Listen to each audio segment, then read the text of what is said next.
Hello, my name is Michael Hightower, and I'm here today to talk to you about fat. I'm here to tell you that fat is good. You go to the store, everything is low fat. You talk to a dietitian, they recommend low fat. The Standard American Diet, SAD, I think that's a great acronym, Standard American Diet, is high carbohydrates, low fat, and basically low protein. My mother just had a recent battle with cancer. She was also pre-diabetic, in danger of developing full-blown type 2 diabetes. What did they feed her in the hospital? A high carbohydrate meal, very low fat, and a little bit of protein and sugar. I can't believe this. It's a wonder that she survived. Why? Because cancer loves sugar. Back in the early 20th century, researchers discovered that cancers basically will suck it up. They're voracious for sugar.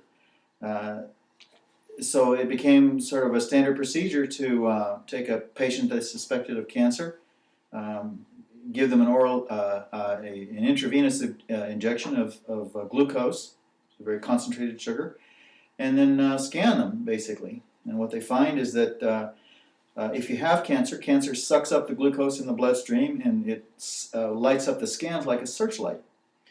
So why are they feeding cancer patients sugar? The reason is because we've been fooled, we've been swindled, we have been lied to, and taken advantage of by the sugar industry. Now, how do I know this? Well, a recent paper by published by the Journal of American Medical Association. This is JAMA. This is like the primary organ for the distribution of medical information that you can rely on. Journal of American Medical Association published a paper detailing the basically betrayal of the American public by the sugar industry. In 1965, the head of the Sugar Council bribed some important and highly recognized researchers at Harvard Medical School and a couple of other prestigious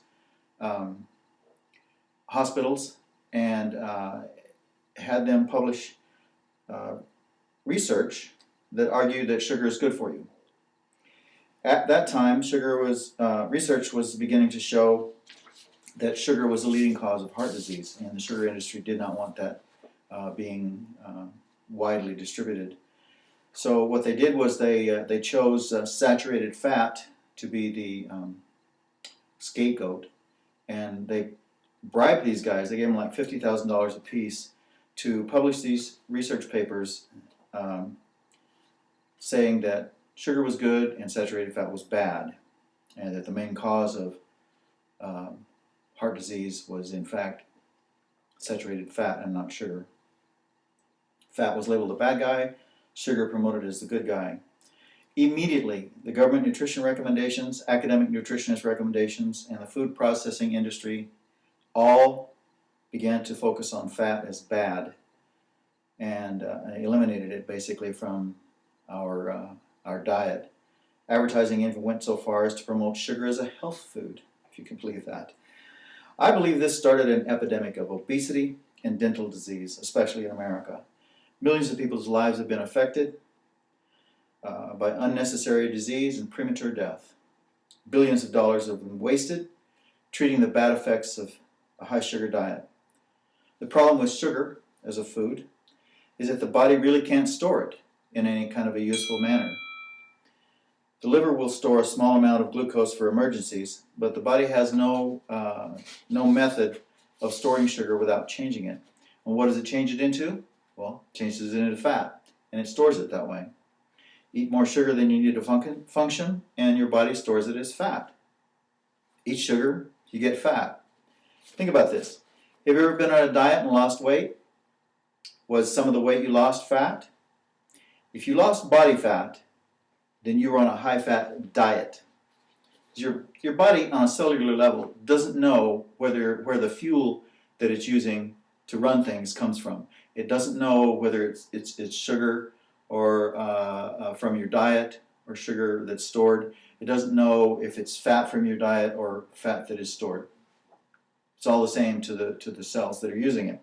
So diet, I'm using the word diet used loosely, but basically if you lost body fat, then you were on a high-fat diet. Diets usually involve limiting calories you take in, so the body makes up for the deficit by taking stored fat and using it. So the body handles this high-fat diet pretty well. You lose weight, typically you feel better. So why have we been taught all these years that a high-fat diet is so bad? The reason is that the sugar industry wanted to sell more sugar. And basically they tried to change people's attitudes by bribing doctors at prominent medical institutions. This was a horrible crime. Just think of all the damage this has done: obesity, poor quality of life, unnecessary disease, and premature death. The consequences of this are just mind-boggling if you think about it. This is why I feel so passionate about educating everybody about fat. Fat is good. There's a ton of research that is just coming available showing that a high-fat diet is actually good for you. You feel better, you perform better, and you will likely live longer with a better quality of life. So please go out and find out about fat and stop eating sugar.